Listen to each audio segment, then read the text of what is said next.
Chers amis, bonjour. Nous sommes le mercredi 5 octobre 2022. Il est 8 heures. Quelques news de l'Arménie, de l'Artsakh et de la diaspora arménienne. Tout d'abord, la bonne nouvelle. Donc, hier soir, 17 prisonniers de guerre arméniens détenus illégalement en Azerbaïdjan ont été rendus à l'Arménie grâce à la médiation des États-Unis. Les États-Unis qui se font de plus en plus présents au Caucase, au Sud-Caucase, en Arménie, et qui sont dans ces négociations, donc l'une des bases de cette libération. Voilà, donc Nicole Pachinian a remercié les États-Unis pour ce rôle, surtout Anthony Blinken qui est impliqué, donc voilà, donc dans cette affaire-là.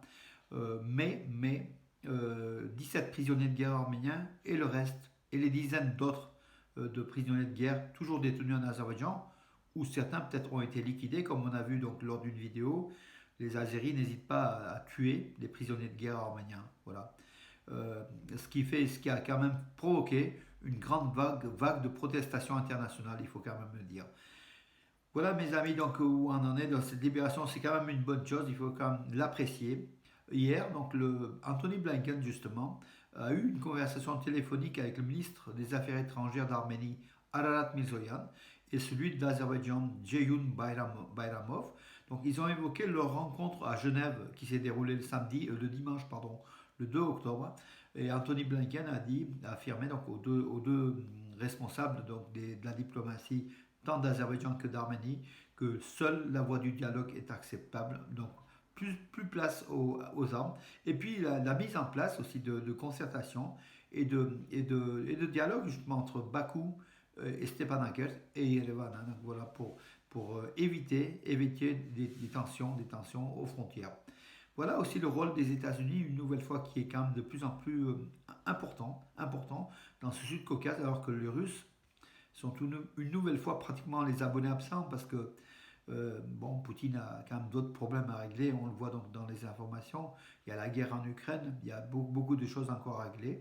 Et le Sud-Caucase semble aujourd'hui un peu délaissé à la diplomatie américaine. Et peut-être c'est tant mieux parce que les États-Unis comptent dans la diplomatie internationale.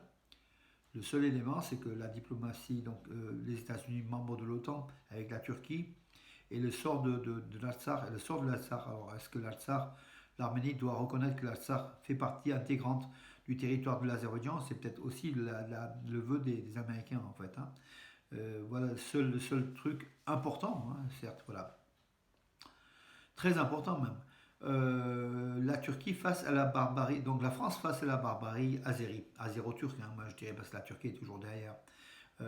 Hier à l'Assemblée nationale, aux questions au gouvernement, Laurence Pétel, Anne-Laurence Pétel, la députée des Bouches-du-Rhône, a interpellé la ministre des Affaires étrangères de France, Catherine Colonna, ministre de l'Europe et des Affaires étrangères, pour le rôle de la France, pour l'attitude de la France par rapport à l'Arménie qui est attaquée par l'Azerbaïdjan, et aussi aux prisonniers de guerre exécutés par les soldats azéris, avec les vidéos qui ont circulé.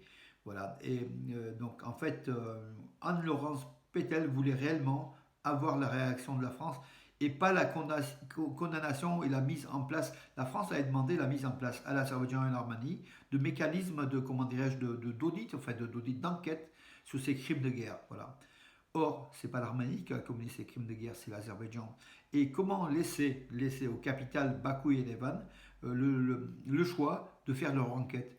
Bien sûr que Bakou va étouffer l'enquête. Donc la France demande pas une condamnation, en fait, une sanction de l'Azerbaïdjan. Sans sanction, il y a répétition. Voilà donc le problème, c'est que quand les politiques mettent dos à dos Arménie et Azerbaïdjan, alors que c'est l'Azerbaïdjan qui a attaqué l'Arménie et qui a fait des crimes de guerre, comme on l'a vu, hein, ça a été prouvé, il faut que l'Azerbaïdjan ne s'explique pas, il faut que l'Azerbaïdjan soit condamné par la communauté internationale et surtout qu'il y ait des effets réels et pas juste quelques réprimandes. Il faut qu'il y ait des sanctions précises. D'ailleurs, les Américains, Anthony Blinken l'a affirmé, hein, donc, il a affirmé qu'il y aura des sanctions si les faits sont avérés, et les faits sont avérés en fait. Hein, il faut des sanctions contre l'Azerbaïdjan. Sinon, l'Azerbaïdjan repassera une nouvelle fois à la même chose. Il faut faire comprendre la force, hein, tout simplement, la force ou des communiqués qui ne veulent rien dire. Au bout d'un moment, on sait, le couple turco-azéri s'en fout des communiqués. Hein. Voilà. Très, très, comment dirais-je, c'est encore une fois donc une confirmation, Israël. Israël est toujours là, derrière l'Azerbaïdjan. Le ministre de la Défense d'Israël, donc le ministre de la Défense d'Israël, a été donc à Bakou, donc il s'appelle donc, c'est le ministre de la Défense Benny Gantz. Il était en Azerbaïdjan le 3 octobre, le 3 octobre, dans la soirée.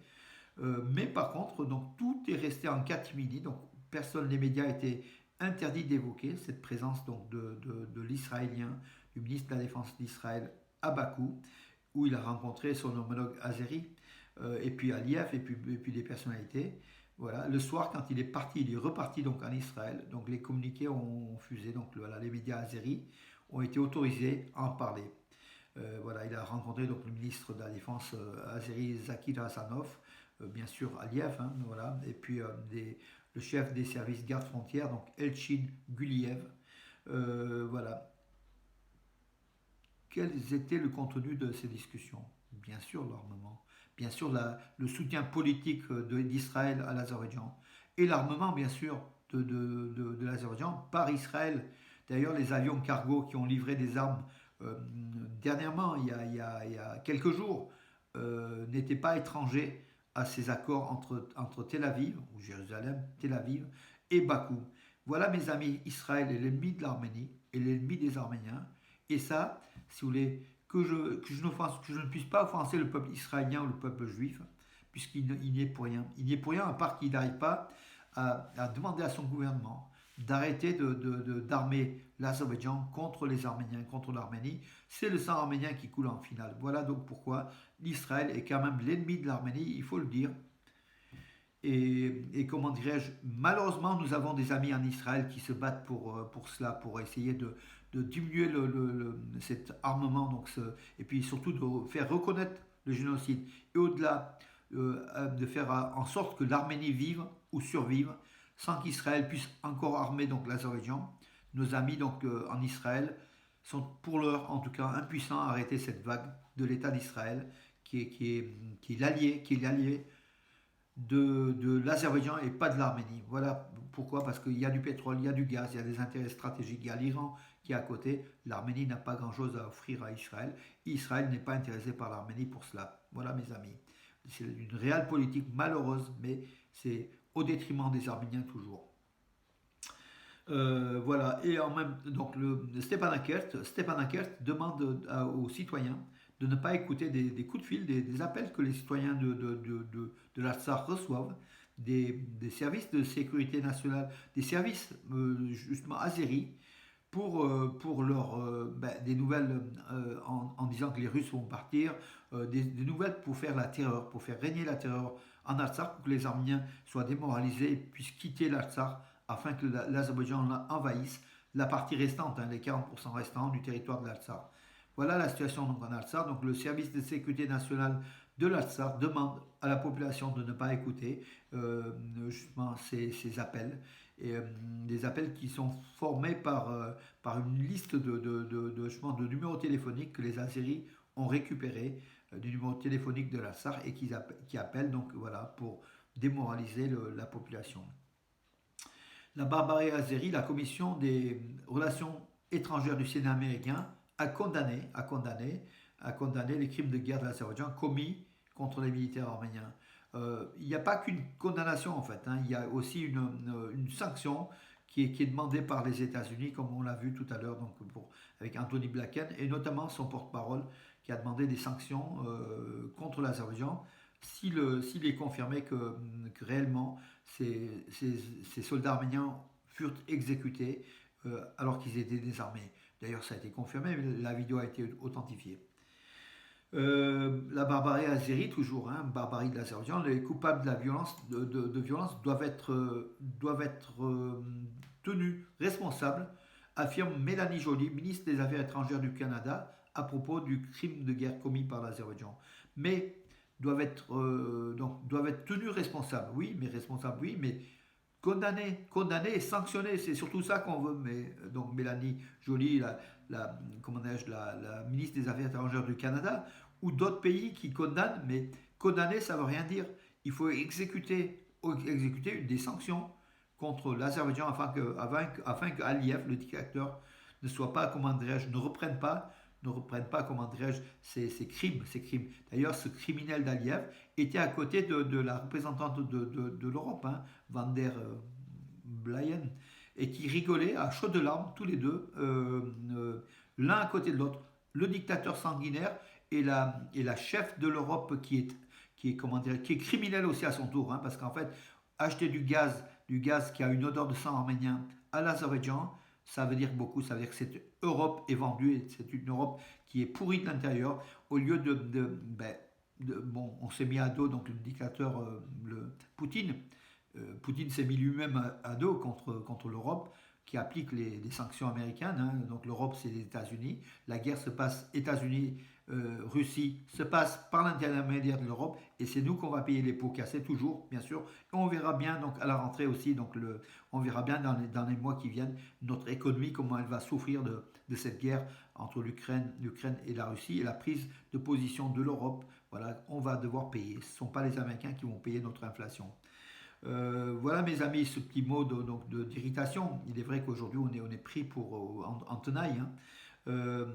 Pour vous dire que ces condamnations, oui, mais il faut l'application, il faut que ce dictateur Aliyev soit sanctionné et puni et qu'il ne rigole pas avec la représentante de l'Europe dans une vidéo indigne avec le président serbe qui aurait pu être l'ami de l'Arménie mais qui n'est pas de l'Arménie, donc le président de la Serbie, et plutôt l'ami du gazier, du producteur de gaz et du sang arménien. Voilà mes amis, donc où on en est, c'est le monde a changé, le monde est terrible.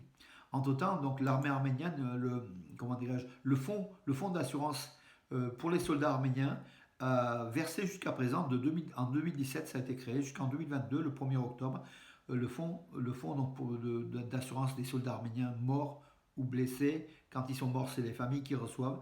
Donc ce fonds a versé 65 milliards de drams d'indemnité, à peu près 150 millions d'euros. Hein. Voilà, donc 4438 personnes ou familles ont été indemnisées. Non, pardon, beaucoup plus que cela. 4855 et de ces 4855, 4838 étaient suite à la guerre de 44 jours en Artsakh. Voilà, donc les familles ont bénéficié de ces fonds qui ont atteint plus de alors je vais vous dire le montant, oui, 78 milliards de drames en fait, hein, dont 11,7 ont été offerts par les Arméniens de la diaspora, puisque ces fonds sont prélevés sur les salaires donc en Arménie et en Artsakh, et puis sur les revenus, les impôts sur les revenus, donc vont aussi au fonds d'assurance des soldats, et puis des dons de vous, de nous, des fonds d'Arméniens de la diaspora, pour quelques dizaines de millions d'euros. Hein, voilà, donc c'est important de soutenir l'armée arménienne en versant aussi à ce fonds d'assurance, je crois que c'est 1001 plus, 1001 plus AM, voilà le site vous pouvez trouver en fait. Hein, voilà.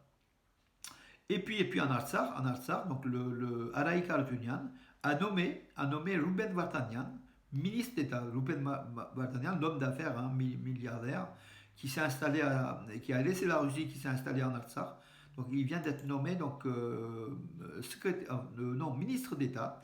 Il y a aussi un autre ministre d'État, Ardak Beglarian. Donc ce dernier a affirmé que en fait tous les deux avec les mêmes idées, ils se complétaient. Donc il a été nommé, selon Araïk Harutyunyan, donc Vartanyan a des relations très, très importantes, hein, au niveau international. Et c'est aussi, il peut apporter beaucoup à la République d'Artsakh. Le directeur général de l'AIA, donc l'agence de surveillance de l'énergie atomique, Raphaël Grossi, qu'on a vu d'ailleurs à Zaporozhye, sur la base nucléaire en Ukraine-Russie, il s'est rendu en Arménie, il est en Arménie, donc il a rencontré Pachinian, il a rencontré les autorités arméniennes.